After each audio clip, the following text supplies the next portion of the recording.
Les invités du Cercle Pierre d'Or, l'excellence immobilière. Ces professionnels construisent l'immobilier d'aujourd'hui et de demain. Rencontre avec des femmes et des hommes remarquables.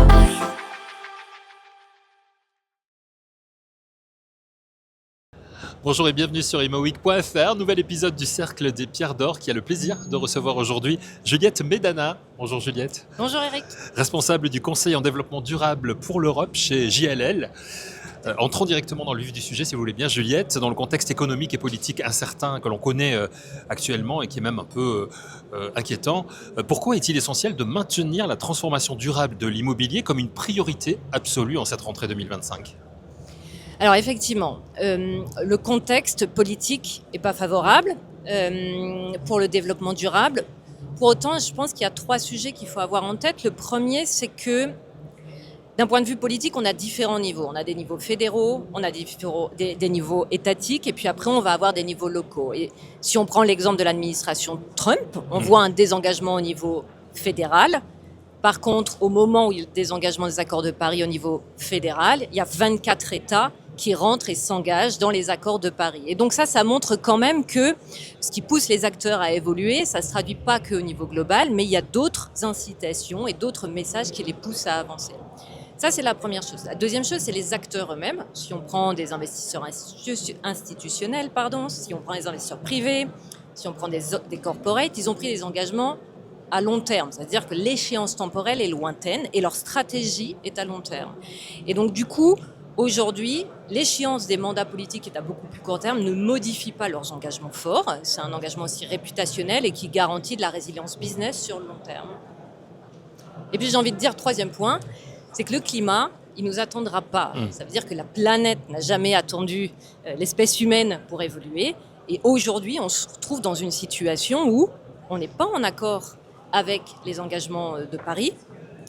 Et qu'il y a plus, si on prend le sujet immobilier, 500 milliards d'actifs sous gestion en Europe, c'est-à-dire 37% du parc commercial, qui se situe dans les 10 villes les plus exposées au risque climat en Europe. Donc en fait, on a un sujet immobilier qui est de dire on est exposé aussi au risque climat. Collectivement, on doit décarboner, on doit se prémunir des risques qui vont se matérialiser. Les politiques, vous les évoquez, Donald Trump, on le sait, effectivement, le sujet ne l'intéresse pas, a priori. En Europe, ça a l'air un petit peu différent quand même. Vous qui êtes axé sur l'Europe, les politiques sont-ils un peu plus concernés quand même en Europe ? Alors en Europe, ça reste un marché qui, effectivement, est beaucoup plus engagé sur le développement durable, que ce soit au niveau national, mais aussi au niveau des réglementations qui ont une pression plus importante à travers l'Europe. Et puis, il faut aussi savoir qu'en Europe, le sujet du développement durable, d'une certaine manière, c'est aussi un vecteur qui nous différencie par rapport aux autres zones. On ne dispose pas de ressources fossiles, etc.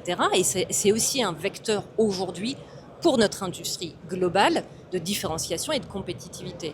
Et donc, oui, en Europe, on a de la réglementation qui nous pousse à avancer et on avance de manière beaucoup plus rapide.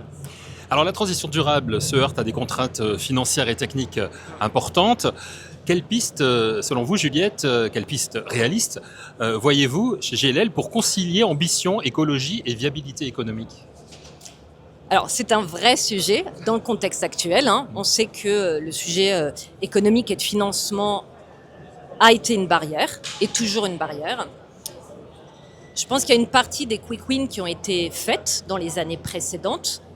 Et là, on arrive quand même un peu dans le dur où les efforts à faire pour aller plus loin nécessitent davantage effectivement de financement. Par contre, je pense qu'on arrive à un point où les réflexions sont plus si on doit le faire, mais comment on solutionne les barrières auxquelles on est confronté. Et on a différents leviers qui nous permettent de le faire. Et aujourd'hui, j'ai envie de dire, les investissements, ils font partie des comités d'investissement, les investissements, on va dire les CAPEX sur les enjeux carbone. Des comités d'investissement, ça fait partie du cœur business aujourd'hui. C'est plus traité comme des CAPEX, par exemple, pour la décarbonation. Si on réfléchit, par exemple, à un changement d'équipement, de toute façon, quand il est obsolète, il faut le changer. C'est intégré dans les mentalités, quoi, en gros. On va dire que la question se dit, on ne regarde plus le CAPEX nécessaire global, par exemple, pour changer un équipement. On va se dire, c'est quoi le coût marginal pour augmenter la performance, et on va communiquer sur les coûts marginaux nécessaires pour améliorer la performance et pas sur l'intégralité des CAPEX. Ça permet déjà, dans la manière de présenter le sujet au comité d'investissement, une première évolution. Le deuxième sujet, c'est qu'on a des avancées technologiques. Oui. Et donc, merci à notre industrie aussi qui contribue beaucoup à faire avancer la technologie. Il y a ensuite un troisième sujet qui est l'histoire de l'impact de la valeur. Pendant, en tout cas, pas mal d'années, on s'est posé la question de l'impact de la valeur verte en tant que premium. Mais aujourd'hui, il y a une vraie prise de conscience aussi qu'il y a un coût à l'inaction. C'est-à-dire, quelle est la dévalorisation des actifs si on ne fait rien? Donc, choisir de ne rien faire et de ne pas avancer, c'est prendre un risque aussi de dévalorisation des actifs. Donc, on est incertain quand on pose des chiffres. Mais par contre, il y a une certitude, c'est qu'il y aura effectivement un impact difficile à chiffrer, mais sur ce coût d'inaction que les entreprises sont en train d'intégrer. JLL est la première entreprise du secteur à viser une trajectoire carbone validée par la SBTI, Science Based Targets, j'espère que je le dis bien, dont les objectifs fondés sur la science offrent aux entreprises une voie claire et concrète pour aligner leur réduction d'émissions sur les objectifs de l'accord de Paris que vous évoquiez tout à l'heure. Concrètement, comment est-ce que cela se traduit dans vos missions de conseil auprès de vos clients? Alors, plusieurs choses. JL est engagé, effectivement, ça fait partie des premières entreprises à s'engager. On a des engagements sur notre scope 1 et 2 de moins 42%, et puis on a l'engagement sur notre scope 3 pour être net zéro à 2040. Dans notre scope 3, les émissions de nos clients, et notamment les clients pour lesquels on fait du facility management, par exemple, sont partie intégrante. Donc en fait, lorsqu'on mène des missions de conseil pour accompagner nos clients, ça contribue à réduire aussi nos émissions indirectes dans lesquelles on a une forme de responsabilité, de capacité d'influence. Donc ça fait partie de notre objectif de se dire on est rôle modèle, JLL en tant qu'organisation sur nos émissions directes, et on veut accompagner nos clients. Et c'est pourquoi on a une équipe de conseil avec plus de 1000 personnes à travers le monde qui accompagnent nos clients dans leurs propres efforts. Peut-être une chose, j'ai envie de dire cette année, parce qu'on livre des missions de conseil de différentes natures, on travaille sur la stratégie, sur le reporting, sur des certifications, donc il y a tout le cycle de vie en tout cas d'un actif immobilier, on est capable de l'accompagner auprès des clients selon leurs besoins. On a fait une vraie accélération pour intégrer l'intelligence artificielle dans nos processus et de manière à se dire on veut être plus efficace, on veut être plus focalisé sur là où on peut avoir de l'impact. Et en intégrant de l'intelligence artificielle, que ce soit dans la gestion de la donnée, dans le reporting, dans la scénarisation et dans l'ensemble de nos processus de conseil, on arrive à être beaucoup plus efficace et à faire plus aussi avec des personnes qui se focalisent sur leur valeur ajoutée plutôt que sur des tâches opérationnelles. C'est ça, c'est devenu indispensable aujourd'hui, l'IA, c'est un outil en fait, c'est un outil nécessaire aujourd'hui. C'est un outil qui nous permet de faire plus avec moins et de concentrer notre savoir-faire sur là où on a de l'impact. Un avantage. Donc, exactement. Voilà. Vous évoquez la valorisation du réemploi dans les projets d'aménagement. Quels exemples inspirants pouvez-vous partager sur ce sujet? Alors je pense que sur le réemploi,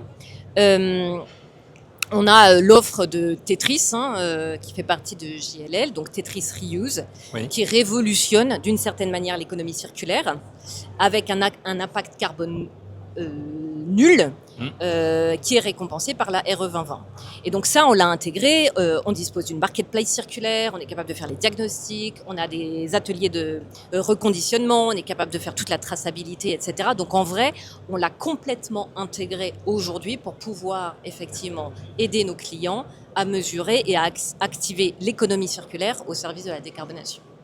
Vous avez des exemples peut-être à nous donner précisément alors, on a différents exemples de chez Tetris. Moi, j'en ai pas en tête parce que c'est pas forcément mes équipes, qui ont travaillé sur ces projets. Je sais qu'on a travaillé au niveau de corporate, d'institutions bancaires, oui, au moment alors en France, au niveau de projets, sur des grands bureaux parisiens, et on le met encore une fois au service de l'intégralité de nos clients. D'accord. Bon, on ira voir, on se renseigne sur le site directement de Tetris ou de JLL, bien sûr. Alors, si vous deviez résumer en une phrase, pour terminer, votre ambition pour le secteur immobilier durable d'ici 2030, j'oserais dire 2030, parce que c'était la première date butoir que l'on nous donnait, on va même jusqu'à 2050 aujourd'hui, mais allez, partons sur 2030. Quelle serait-elle, cette ambition ? J'ai envie de dire que quand on regarde l'immobilier, aujourd'hui l'immobilier n'est pas en ligne avec les trajectoires du 1,5 degré. J'ai envie de dire, on sait même aujourd'hui que ce n'est pas atteignable. Si on était capable de remettre le secteur immobilier sur une trajectoire de 2 degrés, je pense qu'on pourra être fiers de nous au regard de là où on en est aujourd'hui. Ouais. J'ai des enfants, pour moi c'est essentiel de me dire qu'on leur permet de vivre demain dans un monde durable. Et en tout cas pour moi, ce serait un vecteur de réussite de me dire que j'ai permis d'influencer une évolution dans le secteur immobilier qui remet la trajectoire en ligne avec un monde vivable, durable. Et ça, c'est un vrai moteur personnel du coup. C'est un vrai moteur personnel quand je regarde les générations futures et en tout cas quand je regarde mes enfants. Et c'est la politique aussi de JLL, je crois qu'on peut dire Tout ça. à fait. Tout à fait. Merci beaucoup, Juliette Médanin, merci d'avoir accepté notre invitation. Merci à vous d'avoir suivi cet épisode et on se retrouve très vite sur immoweek.fr.